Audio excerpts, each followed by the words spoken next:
Yo, what is going on, guys? Welcome back to another video. So the draft is in 1 week. It is fully in 1 week at Vegas. I'll be there in person. So it is time that I fully start rolling out some of my prospect rankings. I've been doing some individual ones, but I thought considering this draft is kind of known as a very strong defenseman draft, there's a real possibility that of the first 10 to 12 picks, 6 of them are defensemen. I thought that I would roll out my top 10 defensemen today before I give my top 50 overall, either on Monday, Tuesday, or Wednesday of next week. We're going to go through the top 10 defensemen because it is insanely close with this. When looking at it, my 1 through 4, not a ton separating those guys. 5 and 6 is kind of interchangeable. And then 7 even extended up, 7 through 12 or 13.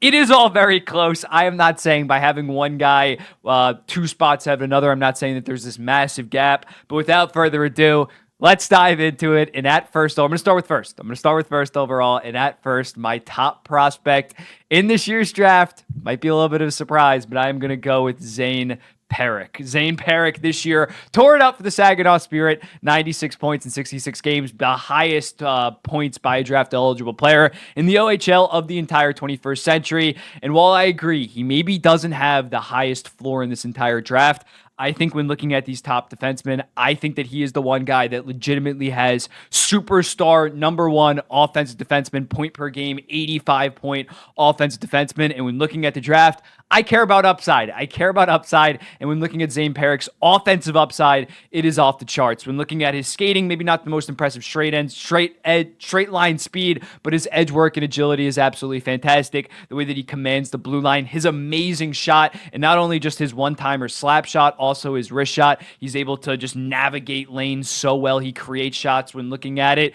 He's fantastic in terms of helping his team up front, potential deflections. Zayn Perri is that ideal modern-day NHL offensive defenseman, number 1. When looking at him, maybe he's a little bit too aggressive off the rush. That did work in the OHL. He's not going to be able to do that at the NHL level. But I think in terms of generating offense, this guy is by far the best offensive defenseman in this draft. And with the way that the NHL is overall developing and growing, it's more so an offensive game than say a defensive game. So I have Zayn Perri number 1. Again, I'm not saying that he's clear-cut the number 1 guy, but I think when looking at the tools that he brings offensively, on top of the fact that I think his defensive deficiencies are a little bit overstated. Most young offensive defenseman prospects aren't the most polished defensive guys. I think people are just grasping at straws. I think he can be solid defensively at the NHL level while also being one of the best offensive defensemen in the entire NHL. So he's my number 1. I know that might be controversial, and the guy that I have at number 2 really isn't that far behind him, and that is, of course, Aram Lesov at Michigan State. More so of a safer guy, already 6'2", 210 pounds. I don't think that he's actually that good defensively, but he's definitely a better defenseman than, say, a Zayn Perri. But yeah, this guy's very good. 35 points in 38 games this year at Michigan State. Fantastic numbers, all-time level numbers for Aram Lesov this season. A very good skater at 6'2". I have some concerns about his defensive capabilities off the rush in terms of defending the rush, but I do think that he is a very high IQ guy that is going to get it defensively. He doesn't have the elite number 1 potential that Zayn Perri does, but I think he can be a solid low-end number 1 or just a very good top pairing two-way defenseman for whatever team selects him. That's why personally, if I was Chicago, I would not take Leshinov second overall, just because I don't think that he has this superstar potential like an Ivan Demidov. Not saying I would take Zayn Perri at second overall, but I would take Ivan Demidov. When looking at Leshinov, fantastic prospect, my second best defenseman. He's going to be in my top 5 overall, most likely. So when looking at Leshinov, I'm very high in him. At third, I got Sam Dickinson. Sam Dickinson, similarly to Leshinov, just that ideal two-way defenseman. He's even better defensively than an Aram Lesov. 6'2". He's already 200 pounds, 210 pounds. Very productive this year for the London Knights. He had 18 goals, 71 points. And mind you, they were a loaded team in terms of the fact that they also had Oliver Bonk that he was sharing ice with. But when looking at Sam Dickinson, it's more so the defensive game that really impresses me in terms of his defense off the rush is fantastic. He's able to push guys to the outside, and his overall awareness and positioning is very impressive. He's not as uber aggressive as Zayn Perri. I don't know if he's ever going to be a true number 1, but I think similarly to an Aram Lesov, he's going to be a very good top pairing defenseman, akin to a guy like a Jacob Chikrin or a Noah Hannafin. And in my opinion, that's worth using a top 10 pick. He easily could become a number 1. I don't think that he'd ever be a top 10 defenseman, but I could see his ceiling being a 55 to 60 point, very good two-way guy. At fourth, I got Zack Boam. When looking at Zack Boam, the best way that I would describe Zack Boam is slippery. He's very slippery at the blue line. He has fantastic edges and overall hands. How that's going to translate to the NHL when the game kind of gets tighter and you're playing against bigger and faster talent, it's definitely going to be interesting. But I think this guy has one of the highest hockey IQs in this entire draft, especially offensively. The way that he sees the ice, I think, is going to translate to the NHL level. So although I don't know if he has the highest potential, I think he's definitely going to be at least a good top pairing offensive defenseman. Maybe partner him with a very solid right-handed defenseman, then he can really explode and just play his offensive game. Not sure he's ever going to be a true number one. Or worst case scenario, I think he's going to be a fantastic power play quarterback, maybe on a third or second pair, not get a ton of ice time, but really excel on the power play. He tore it up at Denver this year with 50 points in 42 games, even better than Aram Lesov. Granted, he was on a better offensive team than Aram Lesov with Denver, guys like Jackson Blake and Massimo Rizzo. Now, when looking at him, I think he definitely needs to work on his straight line skating. The edge work is fantastic, but for a smaller guy, not the highest acceleration or overall top end speed. And defending off the rush is a concern with me, especially defending off the rush. And then not only that, he can't really push them outside, but even when he does, he's not that good on the boards. He needs to put on some serious size, put on some serious muscle. But if he does, I think he can be a very good top pairing defenseman. At fifth, Anton Slepyshev. There's no denying that this guy moves extremely well and is very sound defensively. For a guy that's 6'7", it's just me personally, if I'm using a top 5 pick on a guy that's this offensively limited, I personally would not. He obviously got off to a great start at the KHL this year. He had 6 points in his first 8 games, and we're like, holy shit, this guy might actually put up one of the greatest draft years ever by the best draft year ever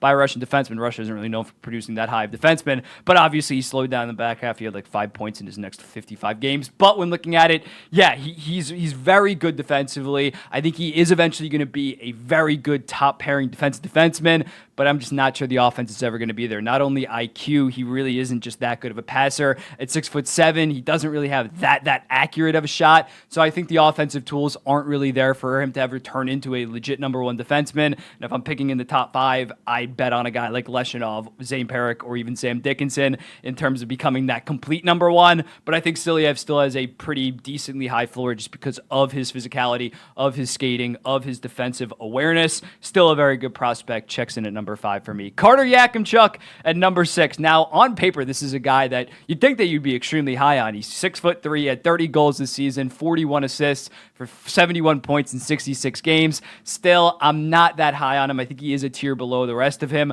The rest of these guys, he's on the same level as an Anton Slepyshev, but the top 4, I am a decent amount higher than Carter Kiimchuk.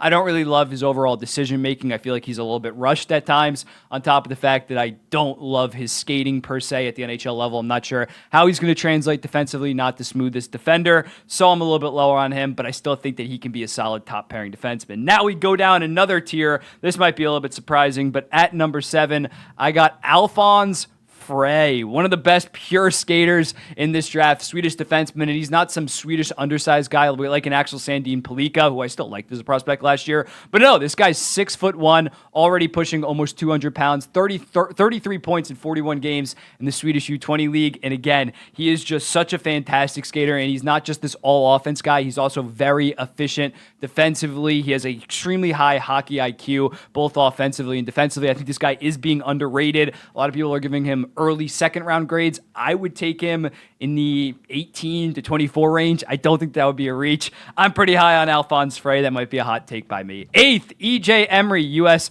National Team Developmental Program guy. 6'3", only 185 pounds right now, so he's going to put on weight. He needs to put on weight if he's going to be a defenseman at 6'3". If he gets up to 210, 215, he's going to be an absolute wrecking ball. But even with the way that he plays right now, he's still a very physical guy. He's an extremely athletic guy.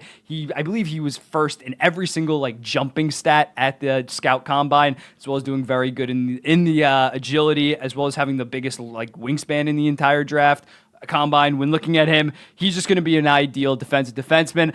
Not afraid to shot block, a very good shot blocker, and just overall in transition, his ability to push guys to the outside and get physical with them is very impressive. Very active stick with that long wingspan. Although he maybe didn't have the highest offensive production, 16 points in 61 games for the U.S. developmental program, I think that he's a solid passer, especially transporting the puck out of the zone. In the offensive zone, not a ton of creativity, not a ton of elusiveness, not a ton of playmaking, but I don't really think that's going to be his job. That wasn't his job on the U.S. developmental program. It was more so be the stay-at-home defenseman. Don't get too flashy with it in the offensive zone. So I think he's going to be perfectly fine, but probably just going to be a 20-ish point guy, lockdown defenseman, second pair, maybe top pair. But I like him at that, given the overall traits that he brings to the table. He's in my top 10. Ninth, another Swedish defenseman, and this guy actually plays on the same U20 team, the Vaho Lakers, I believe it's called. Leo Salen Wallenius. I was very high on this guy throughout the process.